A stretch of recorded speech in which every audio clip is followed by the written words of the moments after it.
Vitor Pereira de saída do Flamengo e Dorival Júnior mais perto do Atlético Mineiro. O vídeo de hoje do canal do Nicola traz detalhes sobre essas duas histórias e fala também sobre o Palmeiras com uma perda importante para os próximos jogos. Por falar em ausência, quantos jogos o Corinthians não terá com o Renato Augusto por conta de uma lesão no joelho? Fala ainda sobre o São Paulo com empréstimos bancários, todos os campeões estaduais. Você tem ideia de quais times são aqueles que mais ganharam? Tem as últimas do mercado, bastidores e tudo isso a partir de agora.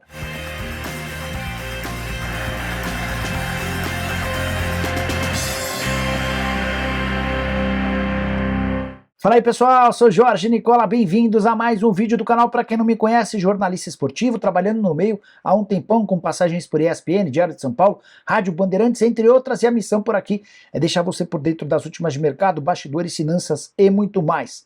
Bora contar que todo esse conteúdo é um oferecimento de 1xBet. Tô colocando na tela para vocês jogos super importantes da semana. Nessa segunda-feira, por exemplo, tem Barcelona e Girona. Para mim, o Barcelona é muito favorito. Na terça e quarta, Liga dos Campeões, só jogaço. Real Madrid, Chelsea, para mim dá Real. Manchester City, Bayern de Munique. Jogo na Inglaterra, para mim dá Manchester City. E Milan e Napoli, tô a fim de ir no empate. Para completar, Benfica e Inter de Milão. Acho que o Benfica leva o confronto em Portugal contra os italianos. E você é bom de palpite? Então mostre agora mesmo todo o seu conhecimento futebolístico clicando no link que está no comentário fixo. Faça seu cadastro na 1xBet e não esqueça de usar o código Nicola para ter direito a 100% de bônus no valor do seu depósito. Combinado? Bora começar o vídeo com o tradicional giro de notícias. A primeira informação é sobre o Cruzeiro e o namoro com o zagueiro e lateral Tinga. Na noite desse domingo, conversei com uma fonte do Fortaleza e a pessoa admitiu que as tratativas para a saída do Tinga são reais. Sim, o Cruzeiro pode contratar o atleta cujo vínculo com o Fortaleza se encerra em dezembro desse ano. Quero contar ainda que o Vasco não fez, de forma oficial, proposta ao América por Matheus Gonçalves, mas, se fizer, deve acabar levando nos últimos dias. O Coelho foi sondado pelo Vasco e já sabe quanto vai ser necessário para contratar o atleta em definitivo. Bora falar também sobre Hever, zagueiro do Atlético Mineiro, mais uma vez campeão, já são 12 taças com a camisa do Galo. Ele se igualou dessa maneira a João Leite, tornando-se o jogador mais vencedor de toda a história atleticana. Para fechar o giro de notícias, contar que o presidente do América, Alencar da Silveira, não gostou de algumas provocações do Atlético depois do título do Galo no Campeonato Mineiro e respondeu da seguinte maneira, abre aspas, como sempre, teve a ajudinha do apito. Fecha aspas. Queria saber se você concorda. Use o espaço para comentários e opinião. Hora de falar sobre os maiores campeões estaduais do país, especialmente depois do fim de semana com vários novos vencedores. Você tem alguma ideia de qual foi o clube que mais ganhou dentro do seu estado? Acertou quem lembrou do ABC, que já foi campeão 57 vezes no Rio Grande do Norte. O segundo maior vencedor é o Bahia, com 50 títulos no Campeonato Baiano. Paysandu aparece logo atrás com 49 conquistas, o Atlético Mineiro é o quarto com 48. Quinto lugar é dividido por Rio Branco do Acre e Remo, 47 títulos para cada um. Fortaleza é o sétimo com 46. Internacional e Ceará dividem a oitava colocação com 45 títulos. O Nacional do Amazonas e o Grêmio tem 42 títulos cada e terminam o ranking do top 10. Fluminense, campeão carioca, tem 33 taças. Atlético Paranaense, campeão paranaense, 27 conquistas. O Palmeiras foi 25 vezes campeão paulista, enquanto o Atlético Goianiense levantou a taça no estado de Goiás por 17 vezes. Quero repercutir com vocês a festa do Fluminense depois de bater o Flamengo de novo numa final de campeonato carioca. Flu é bicampeão, já havia vencido na temporada passada, repetiu o feito em 2023. E os caras do Fluminense, especificamente jogadores, se bem que o presidente Mário Bittencourt também entrou na dança, os caras alopraram o Flamengo. Separei alguns dos cantos e provocações do Fluminense na noite desse domingo. Abre aspas. Real Madrid pode esperar, a sua hora vai chegar. Esse coro foi cantado por jogadores no vestiário em referência àquela declaração, aquele canto dos jogadores do Flamengo às vésperas do Mundial de Clubes. Nem rolou o confronto entre Flamengo e Real. O Flamengo acabou sendo eliminado na semifinal. Bora contar também que gritaram boi, boi, boi, boi da cara preta, Paulo Henrique Ganso joga mais que Arrascaeta. Teve também 1, 2, 3, 4 pra ficar maneiro, eu jogo o clima lá no alto. Você deve conhecer essa música. Jogadores do Fluminense fizeram referência aos 4 gols na vitória por 4-1. Teve provocação também no Twitter, o Flu escreveu, abre aspas, Feliz Páscoa a todos os nossos rivais. O chocolate ficou por nossa conta.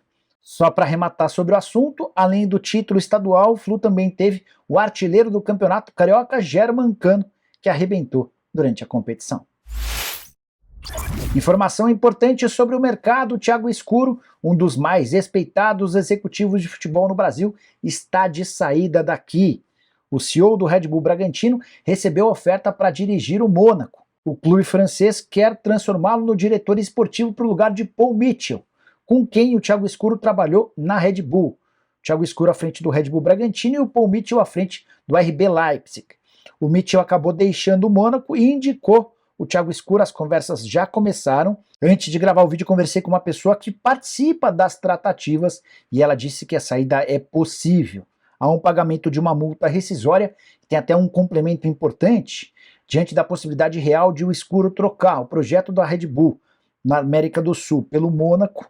A empresa decidiu suspender todas as negociações de momento. Isso impacta, por exemplo, a possibilidade da compra do Maurício, meio atacante que pertence ao Internacional. Hora de falar sobre o Atlético Mineiro, campeão mineiro, como eu contei para vocês no vídeo da tarde e noite desse domingo. Quero debater o dia seguinte, a segunda-feira, com a provável saída de Eduardo Cudê. Pouco depois da vitória por 2-0 contra o Coelho, os dirigentes do Galo não bancaram a permanência do Cudê, embora o argentino afirmasse que ficaria. Rolou a festa para comemorar o título do Campeonato Mineiro numa churrascaria em Belo Horizonte e Eduardo Cudê não compareceu ao evento, só aumentando os rumores de que ele deixará o clube nessa segunda-feira. A opção é do Atlético Mineiro, que não mais quer o Eduardo Cudê. É importante contar que o Galo só vai tomar essa decisão se tiver a permissão do treinador em relação ao pagamento da multa. Você vai lembrar que na quinta-feira o próprio Cudê afirmou ter pedido para que essa multa rescisória avaliada em 30 milhões de reais fosse desfeita. O Galo já concordou, só que o Cudê ainda não assinou esse distrato. Se ele assinar nessa segunda-feira, vai ser convidado a se retirar e Dorival Júnior é o grande alvo. Conversei com Edson Coder, o empresário do Dorival, que descartou conversas, mas também ele não assumiria ou admitiria que já está negociando, levando em consideração que o Cudê ainda é treinador. Chegada do Dorival serviria para diminuir consideravelmente o valor salarial da comissão. Hoje Cudê e seus 5 auxiliares custam R$2.800.000 por mês. Com o Dorival também teria um clima muito mais ameno em relação a atletas e também em relação à diretoria. Estou para te dizer que é muito grande a chance de um acordo. Dorival que não trabalha desde que deixou o Flamengo na virada do ano, depois de conquistas da Copa do Brasil e da Libertadores da América. Quem também pode trocar de técnico nas próximas horas é o Flamengo. E eu imaginava que o rubro-negro demitiria o Vitor Pereira depois dos 4-1 em pleno Maracanã, mas a diretoria do Flamengo optou por tomar a decisão sem a cabeça quente. A curiosidade é que o VP, na entrevista coletiva pós-derrota para o Fluminense, afirmou que em hipótese alguma vai pedir demissão. Se quiserem, os dirigentes do Flamengo que o demitam e arquem com uma multa de mais ou menos 15 milhões de reais. O Marcos Braz, na saída do Maracanã, disse o seguinte, abre aspas, hoje a gente não vai tomar nenhuma decisão. Todo mundo de cabeça quente, não é o resultado que a gente queria, perder da maneira que aconteceu.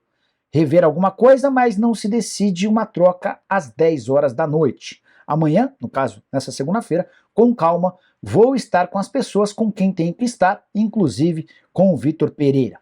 Existe enorme pressão pela demissão do técnico português. As pessoas mais próximas do Rodolfo Landim não querem, em hipótese alguma, a permanência do treinador. Vale a lembrança de que o Rogério Ceni caiu em circunstâncias parecidas durante a madrugada do dia seguinte a um tropeço. Só para completar, se o Flamengo não demitir o Vitor Pereira nessa segunda-feira, pode ter dificuldade para demiti-lo nos próximos dias. Isso porque a sequência é bastante acessível.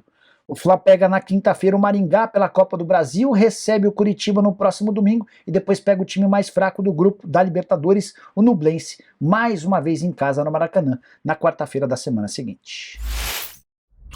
Campeão paulista de 2023, o Palmeiras tem só uma baixa nessa segunda-feira. Rony vai precisar passar por uma intervenção cirúrgica. Ainda não tem um prazo de recuperação definido. Quem revelou o problema do atacante foi o próprio técnico Abel Ferreira em entrevista coletiva no Allianz Parque depois dos 4-0 em cima do Água Santa. Vocês não sabem, mas o Rony, nesses últimos 2 jogos, atuou com o braço quebrado. Então, Vamos ficar sem ele para vocês já saberem. Por isso eu gosto muito de estar aqui, porque realmente os jogadores se entregam, dão o seu melhor.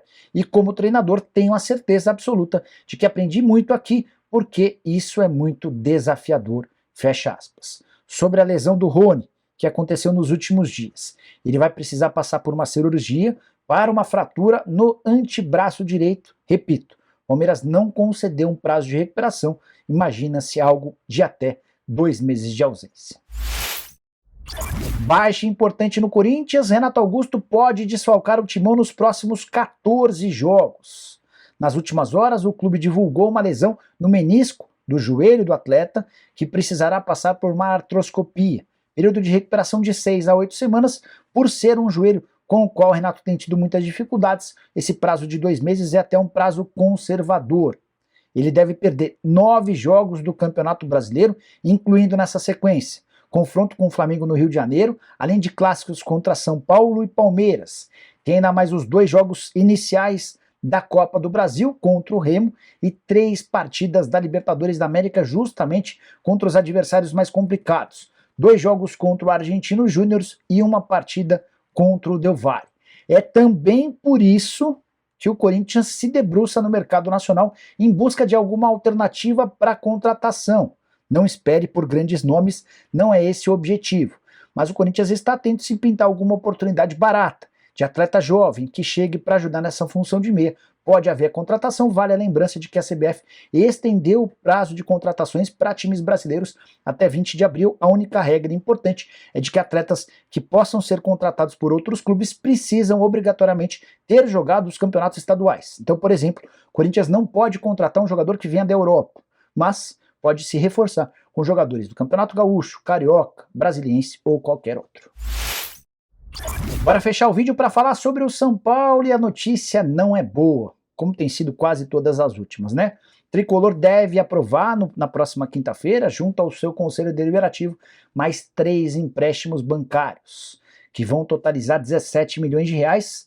Um é com o Banco Daicoval e mais 2 com o Banco Rendimento. Até aí tudo bem, clubes brasileiros têm recorrido a empréstimos bancários com enorme frequência. O problema é que o São Paulo acaba de aprovar, junto ao Conselho Deliberativo, outros empréstimos. No fim do mês de março, foram 33 milhões de reais aprovados em 4 bancos diferentes. Ou seja, estamos começando o mês de abril e o São Paulo já recorreu a mais de 50 milhões de reais em empréstimos bancários. Vale a lembrança de que esse é o pior dinheiro para você conseguir, afinal de contas, há uma série de taxas e burocracias.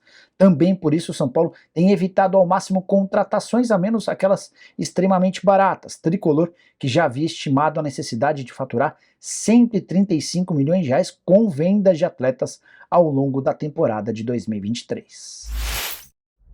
Bom, pessoal, eram essas as informações que eu queria dividir com vocês nessa segunda-feira. Espero que tenha permitido a vocês começarem bem a semana, super informados. Se curtirem, deixem like, se inscrevam no canal. A gente volta à tarde com mais notícias. Tem ainda programa do Nicola a partir das 7 da noite. Abraço, tchau!